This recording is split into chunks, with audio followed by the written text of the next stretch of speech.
Welcome to Royal Review. I'm Tim Rutherford here with Eastern Hancock Athletic Director and head boys basketball coach Aaron Spalding. How are you today? Doing great. Glad to be back. Back from the summer vacation here. Did you do anything exciting this summer? I rested a little bit, spent more time at school than I would have liked to, but we're back up and running here. With all the athletics going on between your kids participating and boys basketball, not much of a summer anyway with the shortened season or shortened summers we have with the schools now. Well, we're going to jump right into the fall sports right now. Things are happening again at all the schools here locally and out at Eastern. We got boys tennis we're going to start with today. They've had a pretty good start to the season. Yes, they've had a good start. They're 5-3 currently. Just a couple nights ago, defeated Anderson Prep 5-0 to make them 5-3 on the year out of the gate. They're also 2-2 in the conference, so they've done a good job. Some of the kids that have been performing for them, Duncan Cherry has been a sophomore. Has been our one singles. You know, that's always a tall order for a sophomore, but he's been doing a good job there. Corbin Jennings and Garrett Ferguson kind of been going back and forth between 2 and 3 singles. And then got a couple doubles crews of Tony Cape and Bryce Jackson at the 1 doubles, and then Cameron Alberts and Jack Smith at the 2 doubles. So they've gotten off to a good start. Like I said, they're 2-2 in conference play. I believe they have the county coming up this weekend, so we'll see how they fare there, but off to a good start. That'll be a good test in the county, as it always with all of our teams when we play the other county schools. Well, we'll move right into girls golf then. Girls golf's underway again. I see here on your notes that we have managed to field a full team this year, so that is a success in and of itself. Yes. Last year we had a senior-laden team, if my memory serves me correct, 4 or 5 seniors. Obviously they graduated, which left us 2 returners. So we had Abby Fout and Alexis Young were returning. A golf team is made up of 5 individuals as a full score or a full team, so we needed to do some recruiting. I know the 2 girls that were returning kind of went out and found some friends. We did come up with 5. Interestingly enough, I think 3 of them, they haven't golfed much. The kids are coming out they haven't golfed much. So golf is a game that's hard for beginners, but they're doing a good job staying with it and having a good experience. I think the 3 girls that are new to it, at least new to competitive golf, Emma Lewis, Kinsey Watson, and Logan O'Neill are getting their training on the links, and that can be an unforgiving game. So what you're saying is, I played golf with you a couple years ago, and maybe we should go out and give them a chance to get a win early. Yeah, that probably would if I went out there. I haven't played much golf in a long time, so but I'm sure they're faring better than I would. So my best game of golf is when we play best ball, the Florida Scramble, and That's I've right. got somebody who can hit the That's ball right. on my team. So. Well, that's good that the girls golf team was able to get enough to have a full team and be able to compete and maybe win some matches as the year goes on. Volleyball is the next sport we're going to talk about. It's been maybe a little rougher start to the year than what they'd hoped for, but I think Coach Rainbolt is working for them to get better and really have a good, strong finish to the season. Yeah, they've they're learning under a new coach and we had a big loss last year. Missy Bedell went on to IU East, and she was kind of our big hitter last year. So they're trying to figure out some things. Got some young kids. I know Haley Best is starting, and she's a freshman. So they're kind of cutting their teeth a little bit. They're doing a better job competing. They've had a real tough schedule. Just the other night they played New Pal, which is ranked in the top 10 in their class. So they've had a tough schedule. Tonight they go against, I believe, defending conference champ Hauser. So we'll see how they fare there. So looking for improvement as the year goes on. But the girls are keeping a great attitude and learning how to compete each and every night better. So see good things. They are. We've only had one conference match so far, and we're victorious in that. So we're undefeated in the conference. We're leading the conference. That's right. So we're tied for first. So hopefully we can. Like I said, we got a big match tonight against Hauser, and see where that takes us in conference play. Well, if they have a positive attitude and are looking for improvement this year, I know that Coach Rainbolt is a good example of that. Yeah, she is has one of the most positive attitudes of anybody in the school. Positive, at all times. Very rarely do you see her without a smile on her face. So she'll be good for the girls. Excellent. And the last thing we're going to cover here before our first break, cross country. I know the boys and girls cross country teams are both are both in season now and enjoying a little bit of success. Yes. Our Lady Royals started off the cross country season with, I believe it was August 17th, what they call an early bird invite, which took place at Blue River Park in Shelbyville. It was hosted by Trident Central. They won the gold division. I believe that's correct. Is it the gold division? Division 2, I guess, is what they termed that. But they were victorious in that, so they brought home the first trophy of the year for the Royals. With that, got a freshman runner, Taylor Stein, who's already moved into top 10 of career times in EH girls history. She ran a 21:42 at the Rushville Invite a couple weeks ago. So she's done a great job. And they've got a lot of returners who've done it, so they're doing a nice job. And then the boys, it's another sport. Sometimes we have a hard time filling, or in the past few years, filling a full team. But we do have a full team this year. They're doing a good job competing. Gabe Blake is our top boys runner. He's had a couple really good times. Just last weekend at Indiana Wesleyan, he moved into the top 10.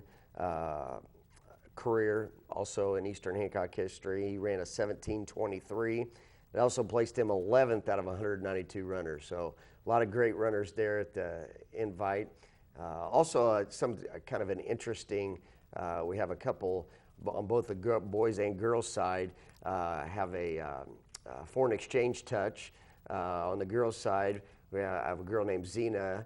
I'm not going to attempt to pronounce her last name. And on the boys side, Tomaso. Once again, I'm not going to attempt to pronounce his last name. But they've added, some good depth to our. I think Tomaso was our second runner this past Saturday. So they've done a good job helping us out. And do you know where they're from? Yeah, that's a good question. I'll have to look that up and get that to you. I think Zena's from Germany, and Tomaso, I'm not sure. Is that considered recruiting by the? Yeah, that's right. We're going overseas.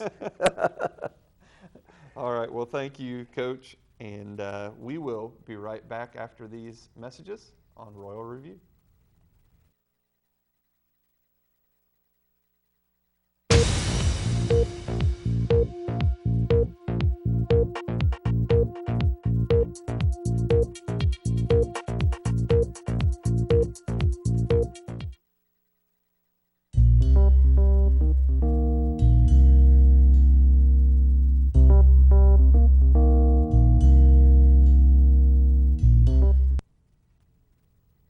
Welcome back to Royal Review, and as we move into this segment, we're going to talk football out on the gridiron, Coach.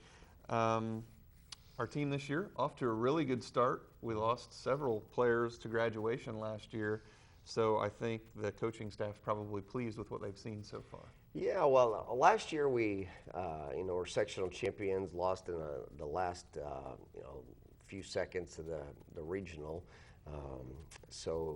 But the good thing, a lot of times it's overlooked for us this year, is we returned almost all our line play. A lot of times we like to talk about the skill positions, the quarterbacks, the running backs, whatnot, and we did lose those to graduation, and we've had some kids step up and do a nice job, but we have the interior line back, and that's really provided a great foundation for us. So we're off to a 3-0 start, 2-0 in the conference. This past Friday, we had an interesting evening.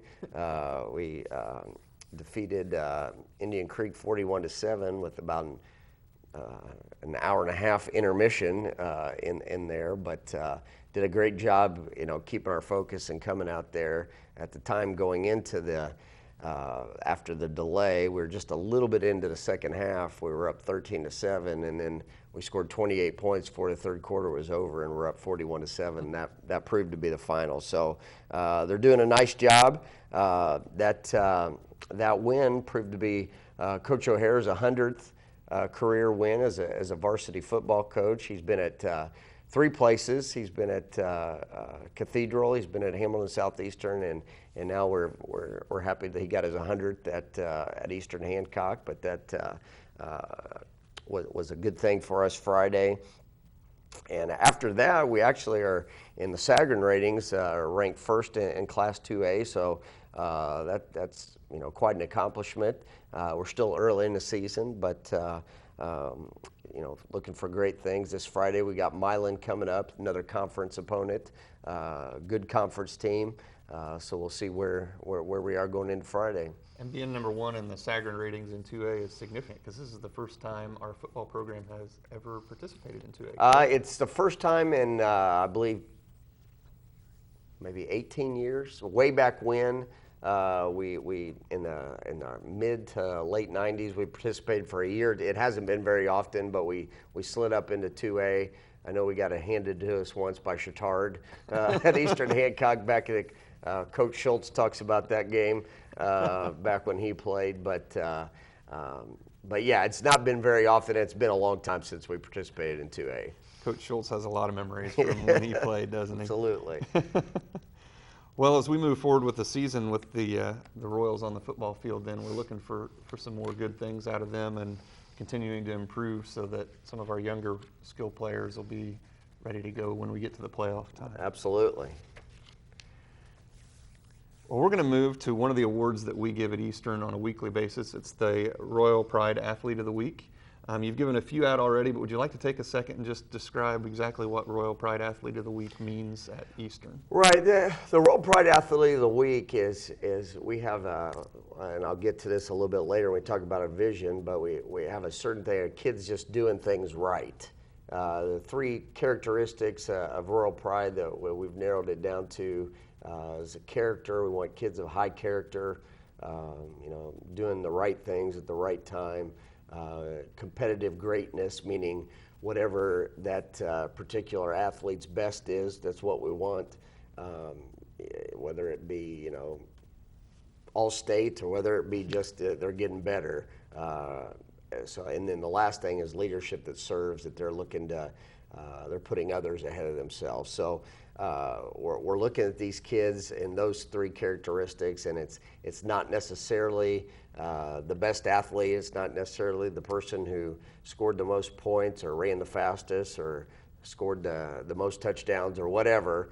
It's the kid who is doing things right. So that's what we're looking for. The coaches nominate these athletes from their given teams, and then we announce those generally on Mondays. Okay. Well, you've had 4 given out so far. Would you like to talk a little bit about each one of those? Sure. Our first athlete of the week was Will Huffman. Will is a freshman boy on our cross-country team. Excellent student, excellent citizen, done a good job. I think he's right in the mid of our runners there, but doing a great job for us. Garrett Ferguson was our second recipient. He participates on our boys tennis team.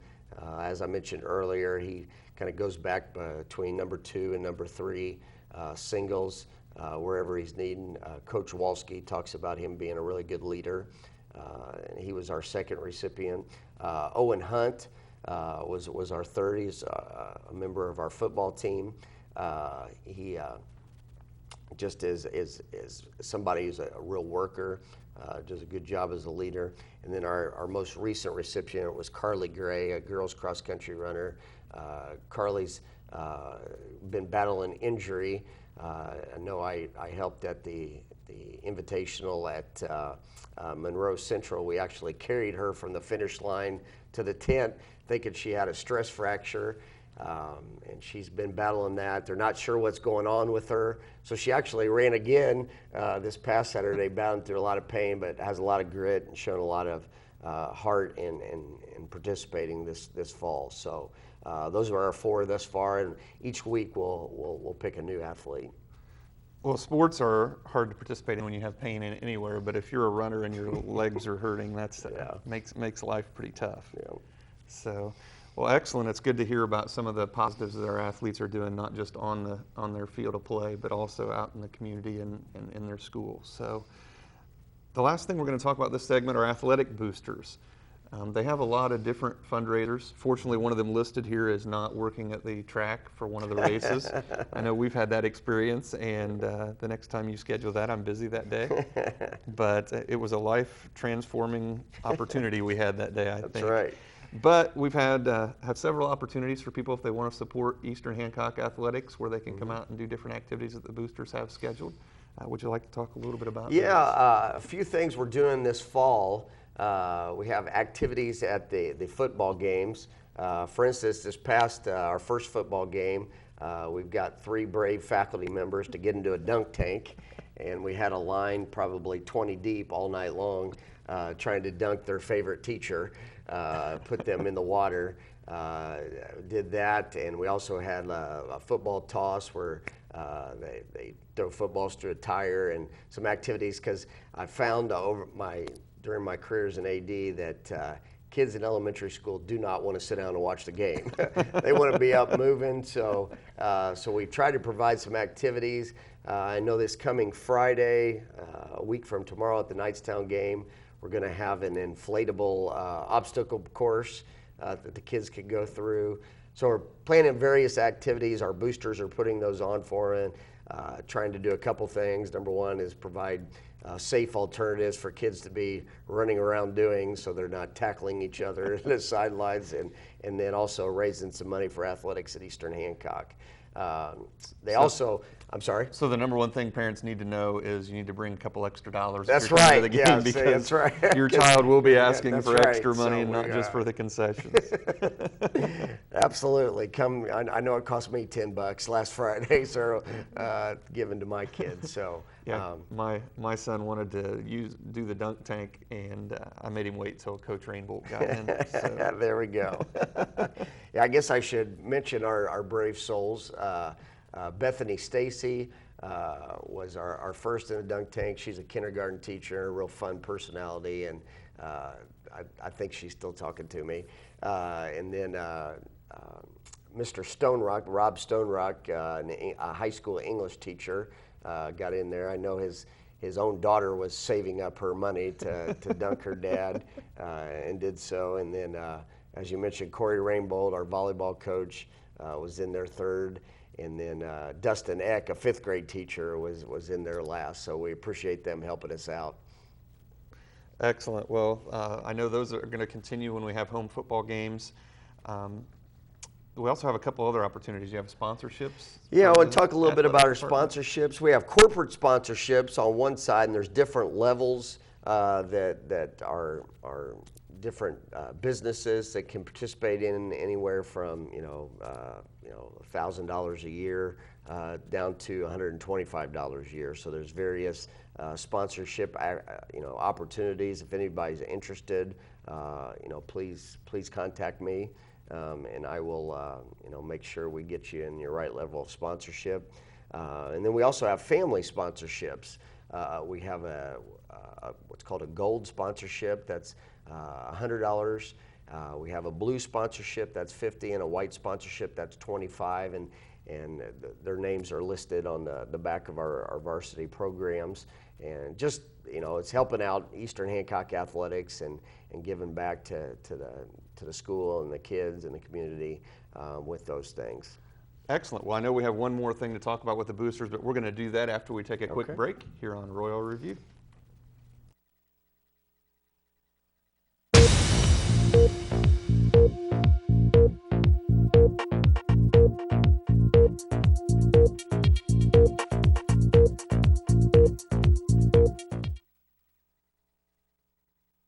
Sportsmanship doesn't happen just on the court or on the field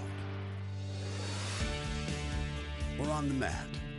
It doesn't happen only in the pool or on the green or the track. It also happens in the stands, on the sidelines, on the web, and at home. That's because sportsmanship is everyone's responsibility. We remind you to practice good sportsmanship at all high school sporting events. Treat athletes and officials with respect during competition and especially in social media. And support your team's coaching staff. Remember, sportsmanship has a face, yours. A message from your high school and the Indiana High School Athletic Association.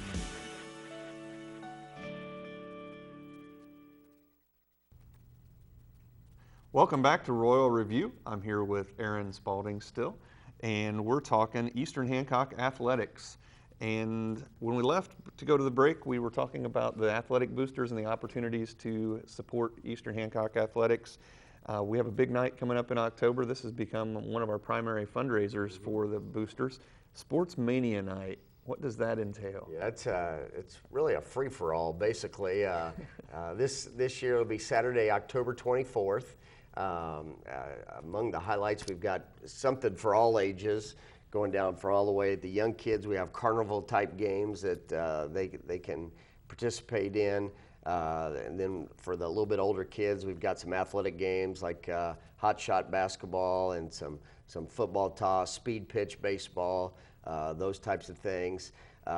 For adults all the way, high school or even middle school kids through adult, we have a dodgeball tournament that was really popular last year. People had a fun time, saw some really interesting outfits taking place. So we have a dodgeball tournament, and then maybe, well, once again, for all ages, we have a euchre tournament that was really popular last year as well. And then we give out trophies for all, and we'll also have some food there. So it's a fun night. Also we have a silent auction that night. The last couple years, I think our top seller has been a Pacer ball boy situation where kid gets to be a ball boy at a Pacer game. That's been really popular with our kids. So it's been a great experience, a lot of fun. So hopefully it is again this year. Any of your adults try to be the Pacer ball boy? Well, hey, if you pay the right amount, you can be the ball boy or ball man, I guess would be the proper terminology. All right. Well, thank you, Aaron. As we move forward here in the last segment, we're going to talk a little bit about the vision. You mentioned it earlier. We've kind of changed the way that we've looked at how our coaches and how our athletes are doing things at Eastern Hancock. Not necessarily how they're doing them, but defining how they're doing them for the public to see. Well, I think anytime you're talking about education-based athletics, you need to have a goal, and I think this goal's always been there. We just didn't really define it, and kind of a common thing. This is what we're pushing for. And as I mentioned, our three characteristics are character, competitive greatness, and leadership that serves. And in order for a vision to be successful, you've got to put it into practice, or it's just a phrase, and nobody ever does anything. So we've started doing some things this year to kind of put that into play. The first thing is our service projects that we're going to do each season. We're going to have every athlete is going to perform some type of service. This fall, our middle school kids on October 3rd will be coming to Eastern Hancock and doing various projects around the school that they'll be helping out some things that maybe teachers or coaches don't have the time to do, or one of those things you just can't get to. The kids will be working on that on October 3rd, so giving up a Saturday. And then over fall break, October 14th, our high school athletes will be heading to Nameless Creek Youth Camp to perform some youth service there, anywhere from cutting wood to cleaning up trails to all those types of things. Also want to put a plug in there for Motzi's Pizzas, donated lunch for the kids that day, so really appreciate Motzi's helping us out there. So that's one area in each season. We'll do that in the winter and the spring as well. We want our athletes participating in that. And then our coaches are going through a book study this year. I've got the book right here, Inside Out Coaching, really talking about trying to be a coach that transforms kids' lives, makes a difference, not just trying to get something out of them where they're trying to just get the next win or the next championship, but trying to make real differences in kids' lives. So this book is by Joe Ehrman. Coaches meet once a month, and we meet in the mornings, and the coaches can't be there. We'll go ahead and read and keep along with it. So we've had good first meeting with that, and we're going to move on. I think we got our next meeting next week for that. And then the last thing we're doing right now is our athletes meetings, and once a month we have about a 30-minute time with our high school kids and our middle school kids. Actually, our meeting for today is our meeting for this month is today, where we're talking about one of these characteristics. Teaching it like a classroom, just like we would teach science or English or history or whatever. Teaching about these characteristics. So those are some of the things we're doing with the vision. I think what some people may not know or even realize is the importance athletics can play in a young person's life. They learn lots of skills that you wouldn't, sometimes if you weren't involved in athletics, you may not understand some of those skills that they're learning. Would you like to share what you think may be the most important skill that athletics can bring into a young person's life? Well, I think the key is, and I think, no pun intended, but as coaches and as a school, we need to keep our eye on the ball, in that you learn a lot of things athletically, learn how to work with others, you learn how to deal with success, you learn how to deal with failure, you really learn the value of hard work. Maybe a big key is finding your role in something and being, for instance, the thing we talked about, stage hands are important. Is, for instance, in a play, there's 2 or 3 lead roles, but there's a lot of people supporting that play. Stage hands to the light crew, to sound, to whatever. So in athletics, it's finding your role within a given team or a given sport and playing that out. And those are all valuable things that athletics teach that sometimes you don't get in a normal classroom setting. Well, thank you, Aaron, for sharing that, and we look forward to hearing more about how the new vision out at Eastern Hancock's going. Well, that's it for our show today. We will be back here next month on Royal Review. Until then, have a great week.